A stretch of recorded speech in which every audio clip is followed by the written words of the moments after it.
So nagbasa ko og pharmacology unya naglibog ko og unsay differences sa agonist ug antagonist.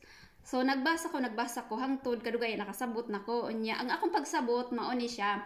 Akong i-share ninyo pero correct me if I'm wrong. So ang kaning agonist ug antagonist pareho ni sila nga substance or chemical nga nasa tambal o naa baron sa atong lawas. Pero naa sila differences. Ang agonist mao ni siya mag-activate pero ang kaning antagonist mao ni siya mo block. For example like this, mag-inom ka o ganang naay tambal nga baron nga para sa painkiller, for example morphine.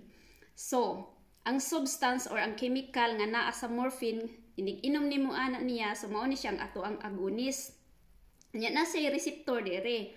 Ang kaning agonist mo pilit ni siya ari sa receptor, i-activate dayon to niya usa siya mo adto muhatag og effect nga mawala to ang sakit sa imong lawas. Sa ato pa mo attach ni siya sa receptor, iyang i-activate muhatag dayon siya og effect.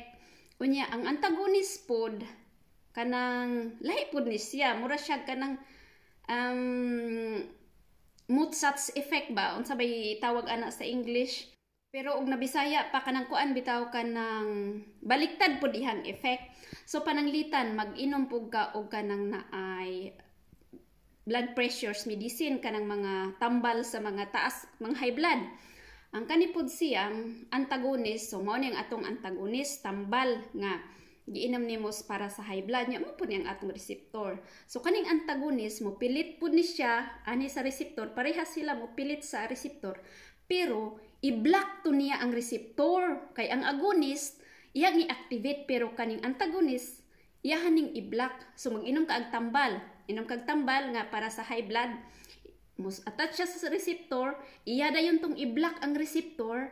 Unya inig-block niya sa receptor, mo spread out dayon tong effect sa lawas. Unya mao na nga mubukad dayon tong ato ang mga blood vessels, inigbukad sa atong blood vessels, mo ubos dayon ang ato ang blood pressure. So sa ato pa inig-block niya kay ang agonist ing ato kumbaga substance niya ato kada pitong iyang taas iyang dugo o taas iyang BP niya. Ang iyang agonist ing ato kay taas man lagi chemical niya nga taas sa ato ang sud sa lawas taas.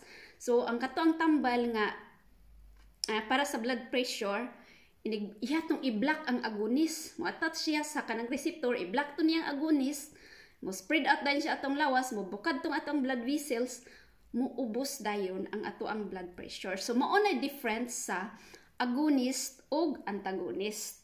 I hope nga nakatabang ni ninyo nga video.